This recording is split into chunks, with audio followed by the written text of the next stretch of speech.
नमस्कार, म भगीरथ योगी। नेपाल लाइभको समय संवादमा यहाँहरूलाई स्वागत छ।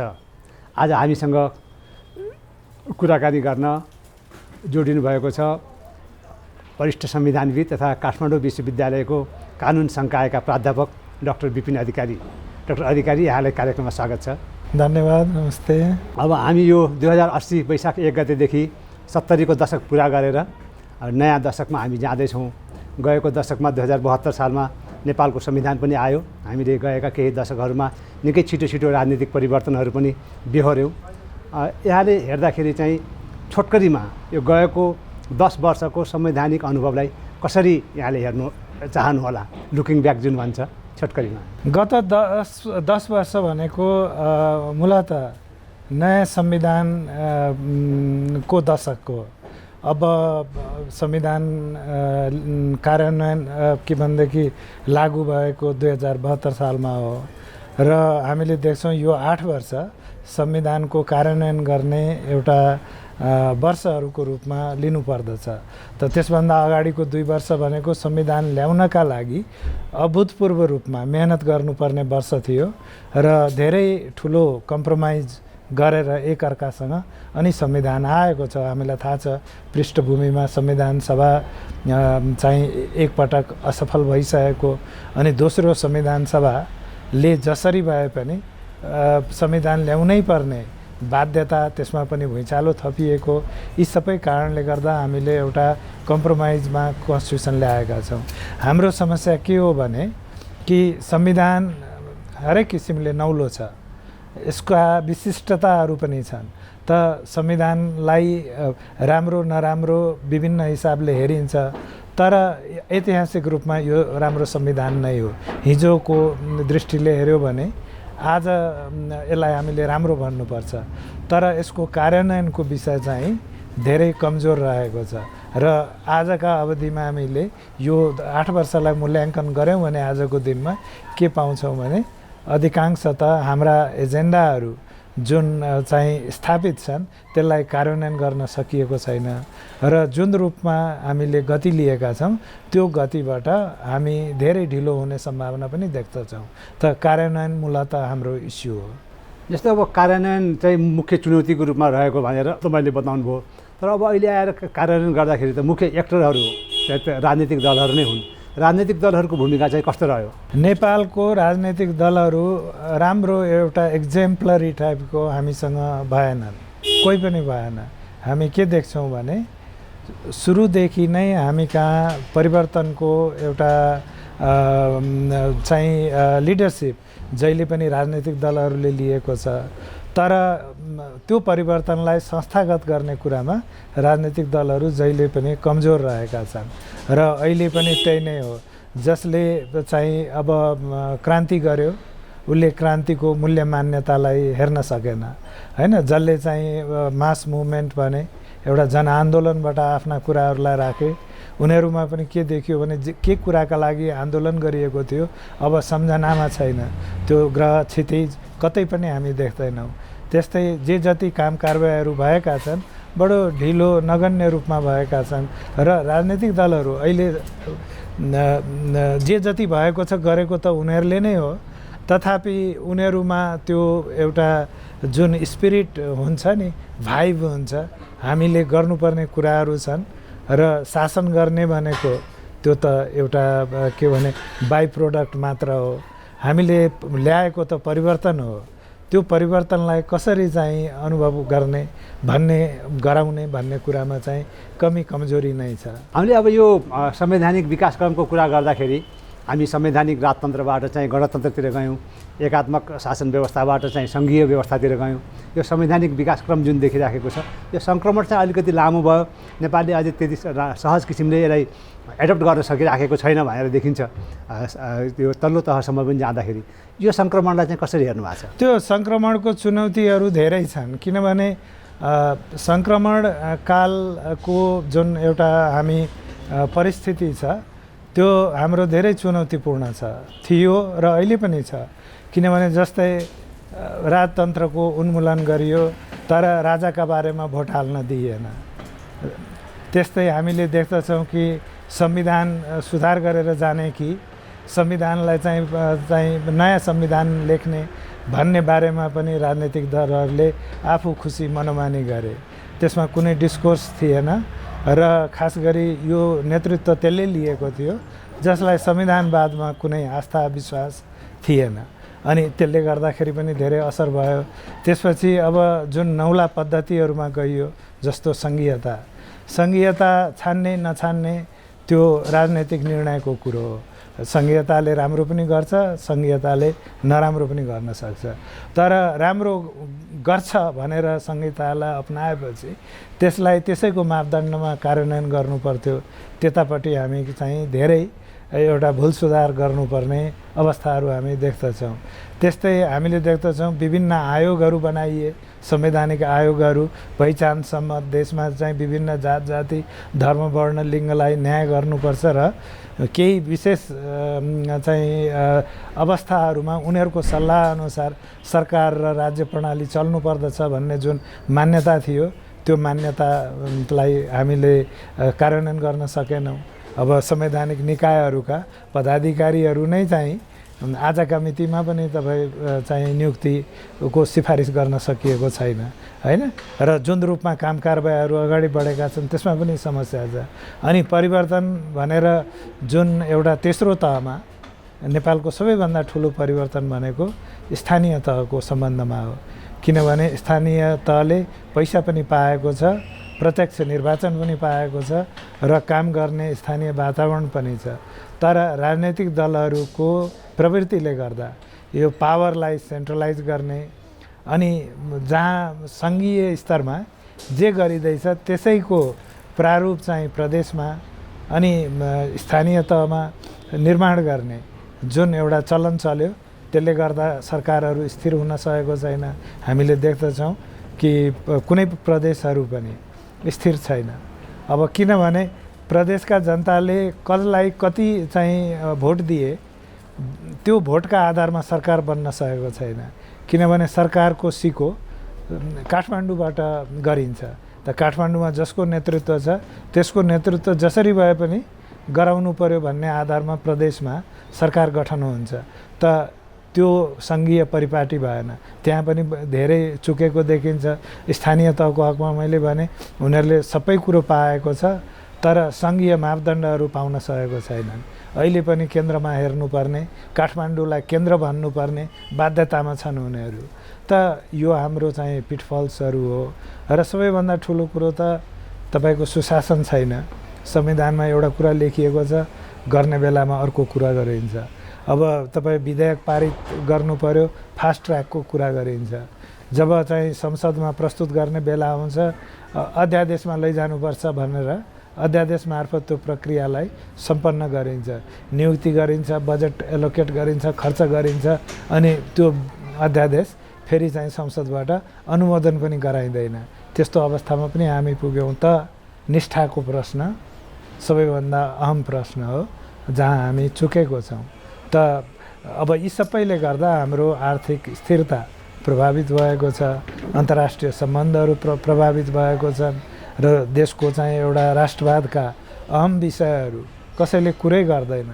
जस्तै भनौँ अब हामी कृषि प्रधान देश भन्छौँ, कृषिको अवस्था सबैभन्दा लथालिङ्ग छ। अब त्यो कहिले पनि विषयवस्तुका रूपमा स्थापित भएको छैन, मिडियामा आउँदैन। अब नेपालको चाहिँ साराका सारा चाहिँ एउटा जुन एउटा काम गर्न सक्ने जनसङ्ख्या छ विदेश पलायन भइरहेको छ। युवाहरू जो पढ्न चाहन्छन् बाहिर गइरहेका छन् अनि रेमिट्यान्सले देश धानिएको छ भनेपछि हामी चाहिँ यो जुन रिक्तता छ देशमा भारतीयहरूले पूर्ति गरिरहेको छन्। तपाईँ मेचीदेखि महाकालीसम्म यो नेपालको जनसङ्ख्या नेपाली गएका छन्, भारतीय स्थापित भएको छन्। अब यसरी त कहिले पनि देश बन्दैन। त हाम्रो प्रजातन्त्र अन्धो भयो, यो त सो कल्ड भयो। किनभने जुन मूल्य मान्यता चाहिँ स्थापित गर्नुपर्ने हो त्यो मूल्य मान्यता त कर्नरमा पुगेको छ। अहिलेको अवस्था त्यसरी हेर्छु मैले। जस्तो अब यो संविधानवादको विकासको लागि चाहिँ न्यायपालिकाको पनि निकै नै महत्त्वपूर्ण स्थान हुन्छ। गएको 8-10 वर्षमा हेर्दाखेरि हाम्रो नेपालको न्यायपालिकाको जुन पर्फर्मेन्स छ या कसरी हेर्नुहुन्छ? नेपालमा न्यायको पहुँचको विषय धेरै गम्भीर विषय हो। अब धेरै मान्छेले भ्रष्टाचारको कुरा गर्छन्, त्यो हो, त्यसमा हामीले के देख्छौँ भने यो खुलापनका साथसाथै अनि ललेसनेस पनि आएको छ। अब कति भ्रष्टाचार छ कति छैन भन्ने कुरो त्यो हाम्रो प्रणालीले काम गरेको दिन थाहा होला।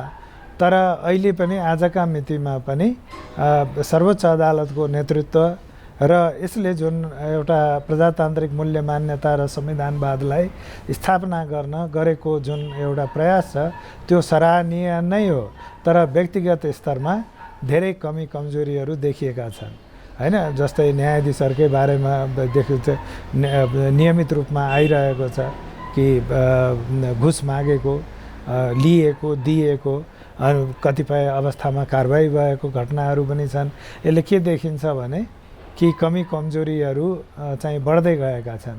त्यो राजनीतिक वृत्तमा आएको जुन शिथिलता र अकर्मण्यता छ त्यसबाट न्यायालय पनि प्रभावित हुँदैछ र त्यो जुन एउटा संसदीय प्रजातन्त्रमा संसदले जुन रूपमा काम गर्न सक्नु पर्थ्यो त्यो गर्न नसकेको अहिलेको परिस्थिति हो। अनि त्यसले गर्दाखेरि अड्डा अदालतमा के हुँदैछन्, संवैधानिक अङ्गहरूले कसरी काम गरेको छ, नेपालको चाहिँ एउटा सुशासनका सम्बन्धमा एउटा चाहिँ सबै पक्षले चाहिँ साँच्चीकै चनाखो हुनुपर्ने विषयहरूमा संसदले नेतृत्व लिनुपर्ने हो। त संसदीय पद्धति अहिले चाहिँ नितान्त एउटा रबर स्ट्याम्प भन्दा बाहेक केही पनि छैन। निर्णय कहीँ हुन्छ अनि त्यसलाई चाहिँ कसै गरी संसद मार्फत चाहिँ अनुमोदन गराइन्छ। अहिलेको प्रजातन्त्र त्यति हो। त हामी त्यो चेक एन्ड ब्यालेन्स पनि छैन, शक्ति पृथकीकरण पनि छैन र अनि जुन एउटा इन्स्टिट्युसनहरूले भ्यालुलाई प्रोटेक्ट गर्छन् अनि त्यो परिपाटी पनि कमजोर हुँदै गएको छ। त त्यो न्यायालयमा पनि त्यसले प्रभावित गरेको छ। त्यो कुरोलाई स्वीकार गर्नुपर्छ। फेरि न्यायालयहरूको समस्या के हो भने कि उसको जुन मुद्दा मामिलालाई व्यवस्थापन गर्ने, त्यो फर्चोट गर्ने जुन चुनौती छ त्यो अत्यधिक रूपमा बढ्यो। मान्छेहरूले पढ्ने लेख्ने अवसर पाए, उनीहरूले आफ्ना काम के भने असन्तुष्टिहरू अदालतसम्म पुर्याउन सक्ने भए। तर अदालतलाई डिजिटलाइज गर्न सकिएन। अदालतका जस्ता न्यायाधीशहरूलाई लगिँदैछ उनीहरू चाहिँ त्यही रूपमा क्षमतावान हुन सकेका छैनन् जुन रूपमा हिजो हुने गर्थे। अनि क्यारेक्टरको इस्यु त सबैले भनिरहेका छन्, तर क्षमताको इस्यु पनि हो। त हामी कहाँ धेरै ठुला चाहिँ पार्टीहरूले, लगानीकर्ताहरूले हाम्रो सर्वोच्च अदालतलाई विश्वास गर्दिँदैनन्, हाम्रा उच्च अदालतहरूलाई विश्वास गर्दैनन्। किनभने उनीहरूलाई लाग्छ कि उनीहरूको कानुनी ज्ञानमा कम्प्लिकेसन छ र जसरी चाहिँ मुद्दा मामिलाको फैसला गरिन्छ, जसरी त्यो लेखिन्छ अनि त्यो ट्रान्सलेट गर्दा, त्यसलाई बुझाउँदा अनि हामीले कन्भिन्स गर्न सक्दैनौँ हाम्रा चाहिँ मान्छेहरूलाई। अनि त्यस हुनाले नेपालको कारबाही हेर्नु तारिख बोक्न लन्डन जानुपर्ने हुन्छ, नेपालको चाहिँ लगानी तारिख बोक्न न्युयोर्क जानुपर्ने हुन्छ, सिङ्गापुर जानुपर्ने हुन्छ। अहिलेको स्थिति त्यो हो।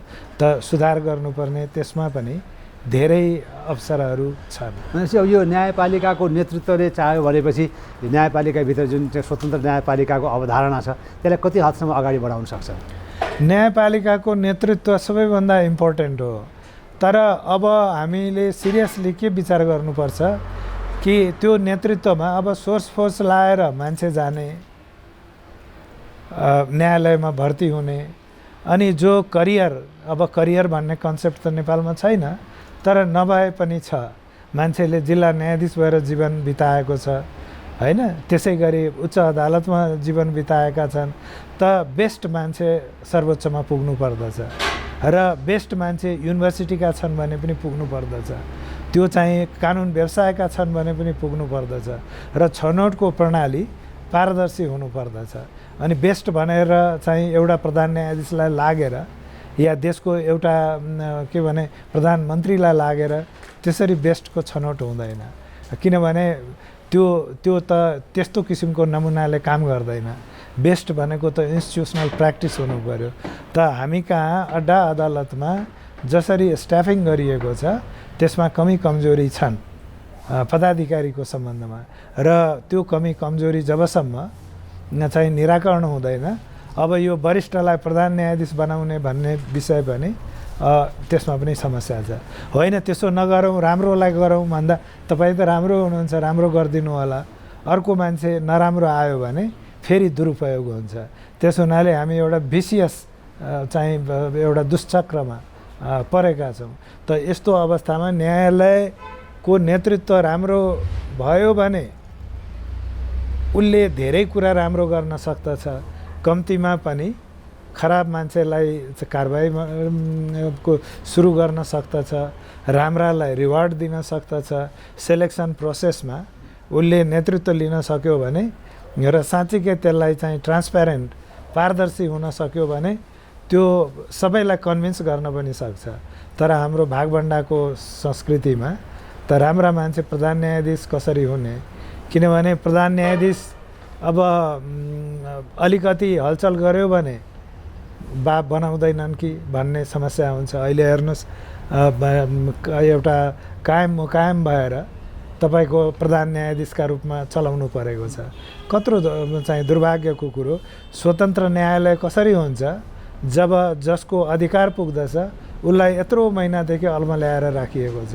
अब उहाँ रिटायर हुने बेला आइसक्यो र दुर्भाग्य हो कि एउटा स्वतन्त्र न्यायपालिकाको एउटा के भने स्वाभिमानी न्यायाधीशले अब त्यो पद किन पाइरहेको छैन भने किनभने उनका बारेमा चाहिँ सरकारले टीका टिप्पणी गर्दछ। अनि त्यो दृष्टिकोणले हेर्ने हो भने त अनि न्यायालय कहिले पनि सङ्गठित हुन सक्दैन। र कथम कदाचित राम्रै मान्छे ल्याउनु भयो भने पनि यदि राजनैतिक पार्टीहरूले सङ्गठनको रूपमा न्यायालय कब्जा गर्न चाहने हो भने त्यो राम्रो मान्छेले त केही गर्न सक्दैन। त त्यस्तो समस्याहरू हामी कहाँ चाहिँ बढ्न जाने सम्भावना छ। त्यो भन्नुको अर्थ अहिले सबै डुब्यो भनेको होइन। अहिले पनि हामीसँग हाम्रो अदालत सर्वोच्चका हकमा यो राम्रो नै छ, हाइकोर्टका हकमा पनि भन्न सकिन्छ। अब त्यसलाई चाहिँ राम्रो कायम राख्नका लागि अब धेरै कुरामा विचार गर्नुपर्दछ। जस्तो अब यो भागभण्डाको कुरा गर्दाखेरि अख्तियारमा पनि अब दलहरूले चाहिँ भागभण्डा गर्ने, न्यायालयमा चाहिँ न्यायाधीश नियुक्ति गर्दाखेरि पनि भागभण्डा गर्ने, त्यसले गर्दाखेरि त दलहरूले चाहिँ राज्यको सबै अङ्गलाई आफ्नो नियन्त्रणमा र आफू अनुकूल बनाउनु खोजेको जस्तो त्यो प्रवृत्ति देखिन्छ, नेताहरूको पनि त्यो प्रवृत्ति देखिन्छ। हाम्रो संविधानले परिकल्पना गरेको जुन किसिमको एउटा चाहिँ न्यायपूर्ण समतामूलक समाजको चाहिँ निर्माण हो त्यो कसरी सम्भव हुनसक्छ जब दलहरू अथवा सर्टन एउटा सानो कोटेरी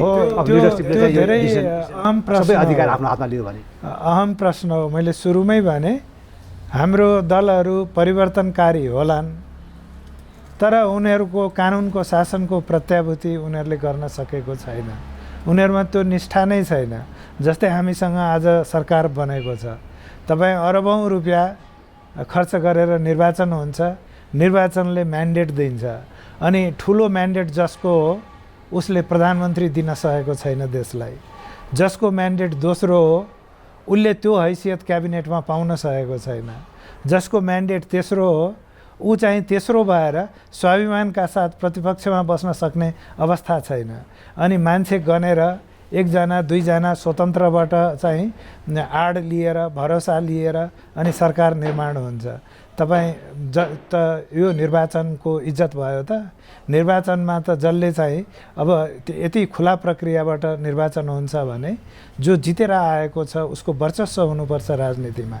अनि हामी त्यो हुन सकिरहेको छैन। सरकार बन्यो, निर्वाचन पछिको पहिलो सरकार तपाईँको 2 महिना चल्न सकेन।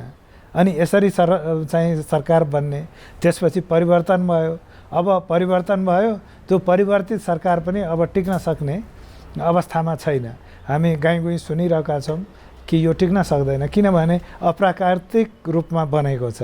त त्यसको कारण के हो भने हैसियतवालाले चाहिँ नेतृत्व लिएका छैनन्। त यसरी हामी व्यवस्था चल्दैन।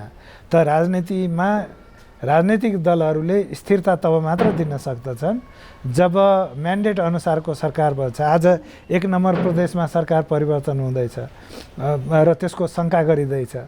तर त्यो किन भएको भने हामी सङ्घीय मापदण्डमा त्यहाँ सरकार बनाउन खोजिँदैछ। जरुरी छैन नि त तपाईँ त्यहाँको पहिलो र दोस्रो म्यान्डेटवालाले यदि सरकार निर्माण गर्ने हो भने 5 वर्षका लागि थाई सरकार बन्न सक्दछ। बागमतीमा पनि त्यही नै हो, तपाईँको कर्णालीमा पनि त्यही हो र त्यो तपाईँको सुदूरपश्चिममा पनि त्यही हो, लुम्बिनीमा पनि त्यही हो, मधेसमा पनि त्यही हो। अनि यी राजनैतिक दलका मान्छेहरूले भन्नु पर्दैन हाम्रो राष्ट्रिय स्तरमा हामी जसरी म्यान्डेट पाइयो त्यसरी सरकार बनाउँछौँ। प्रदेशको म्यान्डेट अनुसार चाहिँ प्रदेशका पार्टीहरूले आफ्नो जुन एउटा प्रादेशिक च्याप्टर छ त्यसका आधारमा सरकार निर्माण गर्ने हो। त सङ्घीयताको मापदण्ड त्यही नै हो, चलेको चलन। हामी त्यसमा इन्टरफेरेन्स गर्दैनौँ भन्नु पर्दैन। कति लज्जाको विषय छ कि यहाँ प्रचण्डले नेतृत्व गर्नुभयो, अब सबै ठाउँमा प्रचण्डको पार्टीले नेतृत्व गर्नुपर्छ, या प्रचण्डकै जुन चाहिँ के अरे अहिलेका जुन संयुक्त सरकारका घटकहरू छन् उनीहरूले चाहिँ लेनदेन गरेर नेतृत्व मिलाउनुपर्छ भन्ने कुरो त्यो त घटिया कुरा हो। हेर्नुहोस्, किनभने जनतामाथि धोका होइन। हामी सङ्घीय मुलुक हो भने सङ्घीय आचरण हुनु पर्यो र चाहे त्यो कोशीको होस्, चाहे त्यो बागमतीको होस्, चाहे कर्णालीको होस्, स्थानीय जनताले प्रादेशिक जनताले जुन हैसियत दिएका छन् त्यो हैसियत बमोजिम चाहिँ जहिले पनि जुनसुकै अवस्थामा पनि सरकार बन्नुपर्दछ। र त्यो सरकार अब मैले सबैभन्दा ठुलो पार्टी कङ्ग्रेसको छ भने कङ्ग्रेसले सरकार बनाउने हो, even as a largest party. संयुक्त सरकार बनाउने हो भने पनि त्यो संयुक्त सरकारको नेतृत्व नेपाली कङ्ग्रेसले नै लिने हो यदि त्यो चाहिँ लार्जेस्ट पार्टी हो भने। अब हामी कहाँ त्यो हुन सकेको छैन। अहिले कुरा सुन्दैछौँ हामी जस्तो भइरहेको छ कतिपय प्रदेशमा, अब संयुक्त सरकार चलेन, अब चाहिँ त्यो धारा 168(3) अन्तर्गत अब चाहिँ अल्पमतको सरकारको प्रक्रिया सुरु गर्ने। त्यस्तो जाली कुरा, फटा कुरा कुनै पनि प्रदेश प्रमुखले गर्नु हुँदैन। जबसम्म स्थिर र दिगो टिकाउ सरकार संयुक्त सरकारका रूपमा बन्न सक्ने सम्भावना हुन्छ त्यसमा जानु हुँदैन। हामी त भर्खर निर्वाचन सकिएको छ। त्यो अल्पमतको सरकारको कुरो त तब हो जब संयुक्त सरकार बनाउन सक्ने जुन हैसियत भएको पार्टी हुन्छ उसले भन्छ होइ भइगयो म सरकार बनाउँदिनँ, मलाई चुनाव चाहिएको छ। अर्कोले पनि भन्छ मलाई त्यो बाटो हिँड्नु छैन, मलाई त चुनाव चाहिएको छ भने ल भइगयो। एकपल्टलाई यत्रो लगानी 40 अरब खर्च गरेको छ यो देशमा निर्वाचन गर्न, एकपल्ट अल्पमतको सरकार पनि बनाऊ भन्ने त्यो एउटा विधिसम्मत हुन सक्दछ। तर अब त्यसमा गएर देशलाई अर्को चुनावमा धकेल्ने त यस्ता किसिमका त्यो प्रवृत्तिहरू देखा परेका छन् जसबाट के देखिन्छ भने राजनैतिक पार्टीहरू केवल सत्तामुखी भए, उनीहरूसँग एजेन्डा प्रधान छैनन्।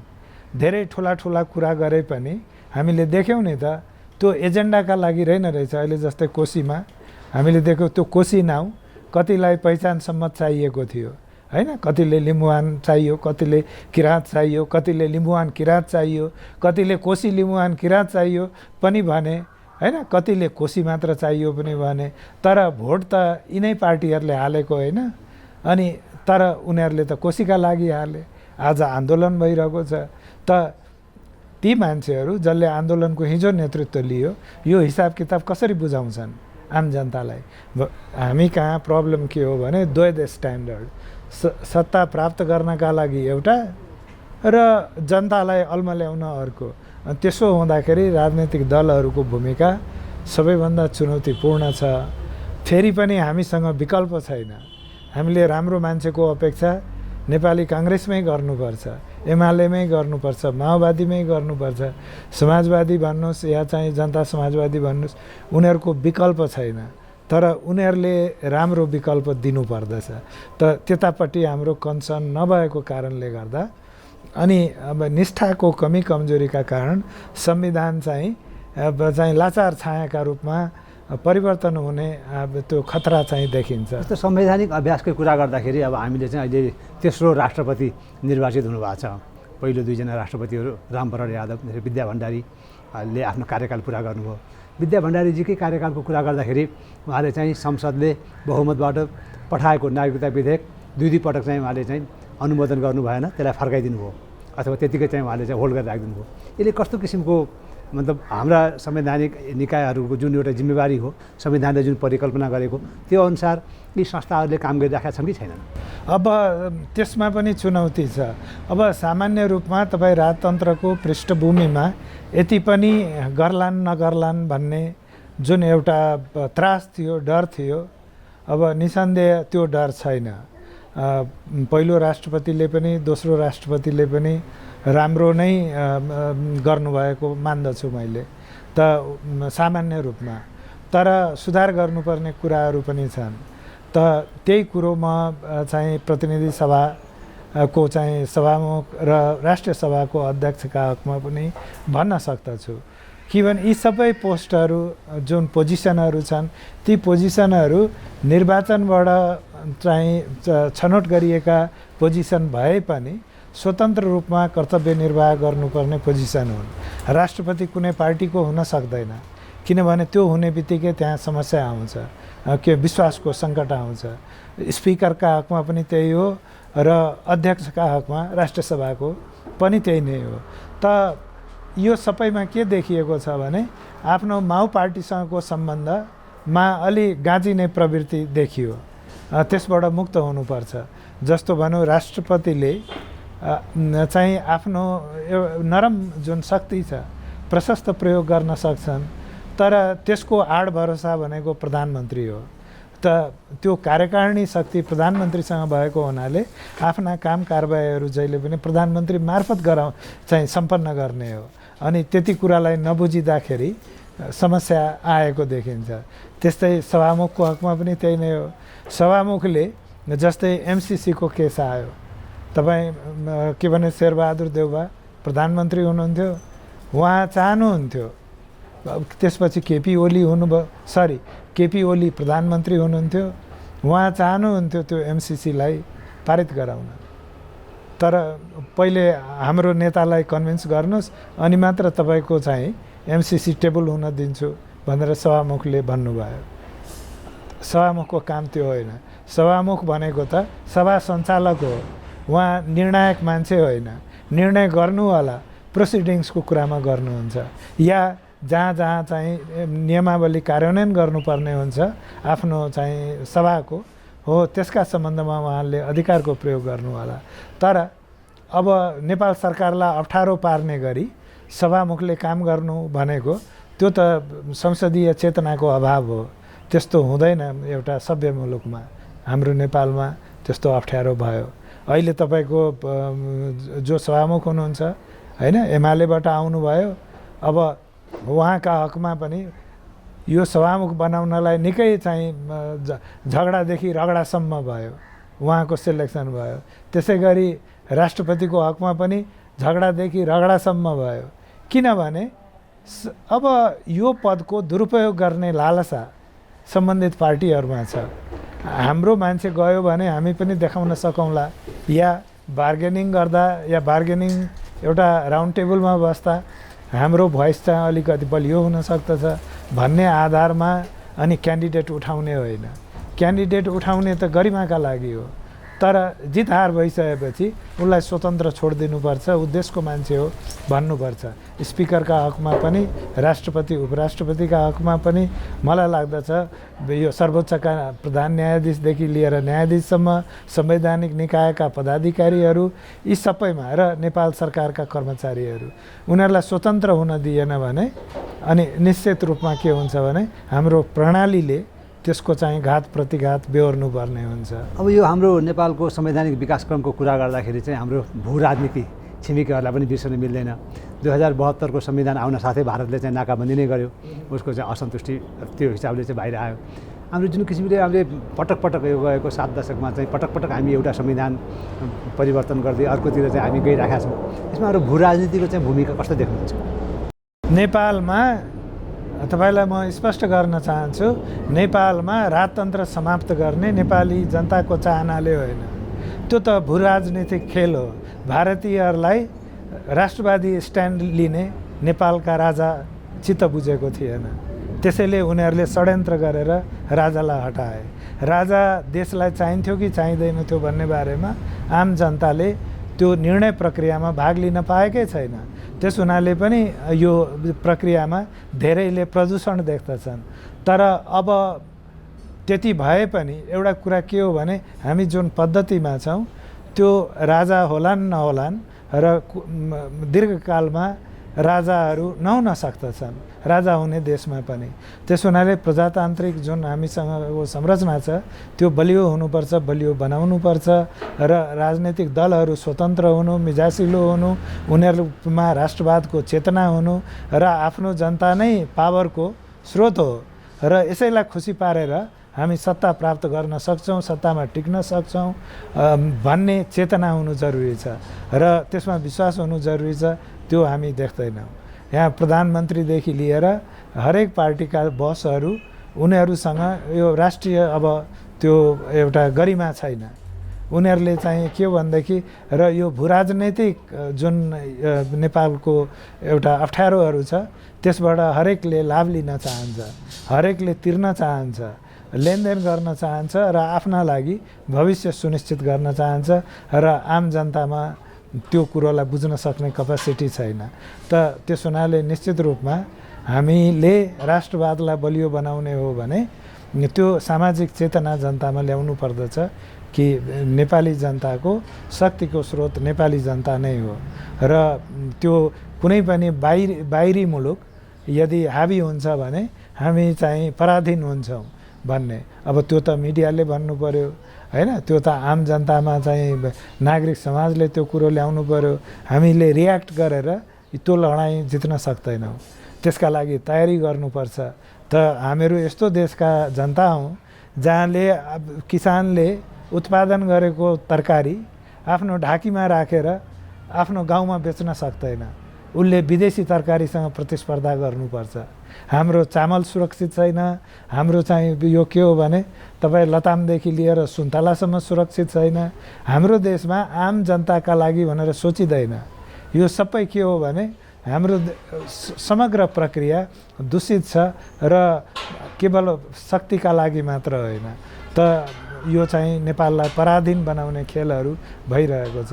त संविधान त्यसैले त कहिले पनि सफल हुन सक्दैन। नभए हामीसँग राम्रो संविधान छ तर राम्रो संविधानको जुन एउटा भ्याल्यु र चाहिँ इन्स्टिट्युसनहरू छन् कमन मान्छेसम्म पुग्न सकेको छैन। अनि त्यसलाई त मोनोपोलाइज गरिएको छ केही मान्छेका लागि। त त्यो हाम्रो चुनौती त हिजो पनि थियो, आज पनि छ र सम्भवतः बढ्दै जाने देखिन्छ। अन्त्यमा अब यो भनौँ न अहिले आम जनतामा चाहिँ एउटा निराशा जस्तो देखिन्छ, आक्रोश जस्तो पनि देखिन्छ। पुराना राजनैतिक दलहरूबाट विकल्पहरू खोज्न थालेको पनि देखिन्छ, नयाँ दलहरू पनि आइराखेका छन्। अब आगामी 5 वर्ष 10 वर्षमा हेर्दाखेरि हाम्रो यो संवैधानिक अभ्यास चाहिँ कसरी अगाडि बढ्ने देख्नुहुन्छ? प्रमुख एक्टरहरूले कसरी आफूलाई सुधार गर्दै जान आवश्यक छ? अब मलाई के लाग्दछ भने अस्थिरता आउनु हुँदैन। यो स्थिरता भनेको धेरै महत्त्वपूर्ण कुरा हो र अहिलेलाई हामीहरूले के सोच्नुपर्छ भने कि यो संविधानलाई कार्यान्वयन गर्ने हो। संविधानमा कमी कमजोरी पनि होला, कतिलाई चित्त नबुझेको पनि छ, कतिले चाहिँ के भनेदेखि पुरानै संविधानलाई चाहिँ सामान्य रूपमा मोडर्नाइज गरेर ल्याउनुपर्छ भन्ने पनि राख्दछन्। तर यो अस्थिरताको बाटोलाई चाहिँ मान्छेले बुझ्नु पर्यो। त यही संविधानलाई स्थिर बनाएर यसलाई संशोधन गरेर र अनि यसबाट नै बाँकी एजेन्डाहरूलाई प्राप्त गर्न सकिन्छ। त त्यसका लागि आम मान्छेलाई शक्तिशाली बनाउनु पर्यो। आम मान्छेलाई शक्तिशाली बनाउने भनेको यो संविधानको कार्यान्वयन गर्ने हो। त कार्यान्वयन जस्तै समावेशीकरण, खोइ त समावेशीकरण कहाँ पुग्यो? आज पनि उपराष्ट्रपति र राष्ट्रपति मध्ये एकजना महिला होस् भन्दा नेपालको राजनैतिक चाहिँ एलिटहरूले स्वीकार गर्दैनन्, संविधानमा छिद्र खोज्दछन्। कति लज्जा छ देशमा। त्यो त संविधानमा नलेखे पनि स्वतः स्वीकार गर्नुपर्ने कुरा हो नि। लेखेको कुरालाई बङ्ग्याएर हिँड्नुपर्ने अवस्था थिएन, तर हामीले त्यो गर्न सकेनौँ। त्यस्तै हामी देख्दछौँ कि यो चाहिँ जनजातिहरू, दलितहरू, तपाईँको चाहिँ मधेसीहरू, उनीहरूका बारेमा कत्रो कमिटमेन्ट छ संविधानमा। त्यो कमिटमेन्ट देखिनु पर्यो, सडकमा देखिनु पर्यो, सदनमा देखिनु पर्यो, त्यो चाहिँ पसलमा देखिनु पर्यो, कपालमा देखिनु पर्यो। किन भइरहेको छैन? किन भइरहेको छैन भने संविधान कार्यान्वयन भएको छैन र त्यो हाम्रो ब्युरोक्रेसी जुन छ त्यो ब्युरोक्रेसी भनेको नितान्त आत्मनिष्ठ, आफ्ना लागि लडेको, आफ्ना लागि चाहिँ जागरुक ब्युरोक्रेसी हो। उसको देश निर्माणमा उसको प्रतिबद्धता देखिँदैन। यहाँ एउटा राम्रो काम गर्छु भन्यो भने हरेक राजनीतिज्ञले गर्नुहोस् भन्छ, हरेक तपाईँको कर्मचारीले, हरेक सचिवले तपाईँको बाटो छेक्छ, उसले हुन दिँदैन। किनभने उसलाई त्यसमा भाग आउँदैन, किनभने त्यो बन्डामा उसलाई कुनै पनि फाइदा हुँदैन। हामी त्यो खपिरहेका छौँ, त्यसैले भनेको हो। त यस्तो किसिमको अवस्थामा अनि संविधान संशोधन, कसले संविधान संशोधन गराउने? अस्थिर प्रक्रियाबाट संविधान संशोधन गर्नुभयो भने जसरी यो 15 वर्ष इतिहासबाट कलङ्कित भएर गयो, यस्ता मान्छेका लागि हामीले कति दुःख गऱ्यौँ। अनि त्यही अवस्था फेरि आउँछ, देश अझ कमजोर हुन्छ। स्थिरता राख्ने, यसलाई प्रयोगमा ल्याउने र यो प्रयोगमा डेमोक्रेसी बलियो हुनु भनेको सबैका लागि अवसर हो र त्यो अवसर इभेन त्यस्ता फोर्सहरूका लागि पनि हो जसले चाहिँ आफ्नो अनुपस्थितिका कारणले गर्दा यो संविधानलाई स्वीकार गरेका छैनन्। किनभने आम जनताले स्वीकार गरेमा संविधान जसरी पनि परिवर्तन हुन्छ, संशोधन हुन्छ र त्यो प्रक्रिया भनेको एउटा निर्वाचनकै पद्धति हो र त्यो पद्धतिमा चाहिँ नसकेर अनि लाखापाखा लाग्ने, अनि पछि फेरि चाहिँ बन्दुक उचाल्ने, जनआन्दोलन गर्ने, अनि के भन्दाखेरि त्यो के जाति भन्छन् जनयुद्ध गर्ने, अनि त्यसबाट पावरमा आउने, अनि पावरमा आएपछि ठुला ठुला कुरा गरेर आउने, तर आफ्नो वस्तुगत परिस्थिति चाहिँ फेरि उस्तै रहेछ। त्यो के हो भने जस्तो त्यो देखिन्छ नि कि मूलभूत चरित्रमा त परिवर्तन भएको रहेछ, अनि रूपान्तरण भनेको कुरा त धोका रहेछ नि त भन्ने अवस्थामा पुगिन्छ। त्यसैले चेन्जको प्रोसेस, एउटा पोइन्ट अफ डिपार्चर भनेको यही संविधानलाई बनाउने हो र यो संविधानले विधिवत संशोधनको प्रक्रियाबाट सबै कुरा दिन सक्दछ, जुन चाहिँ प्रजातान्त्रिक पद्धतिबाट हामीले ओनरसिप लिन सक्दछौँ। तर त्यो नेसनल ओनरसिप नलिने हो भने अब यो प्रक्रियाबाट पनि हामीले केही पाउन सक्ने हुँदैन र हिजोको प्रक्रिया त असफल नै रह्यो। हस्, धेरै धेरै धन्यवाद। हामीसँग जोडिनु भएको थियो संविधानविद तथा काठमाडौँ विश्वविद्यालयमा कानुन संकायका प्राध्यापक डाक्टर विपिन अधिकारी। उहाँको समयको लागि हामी धेरै धेरै धन्यवाद दिन चाहन्छौँ र समय संवादमा अरू समसामयिक विषयहरू लिएर हामी फेरि प्रस्तुत हुनेछौँ। धन्यवाद, नमस्कार। सामान राम्रो छ, ढुक्क हुनुहोस्। थाहा छ, त्यसैले त यही लिन आएको। गुणस्तरीय प्लम्बिङको भरपर्दो नाम मार्बल।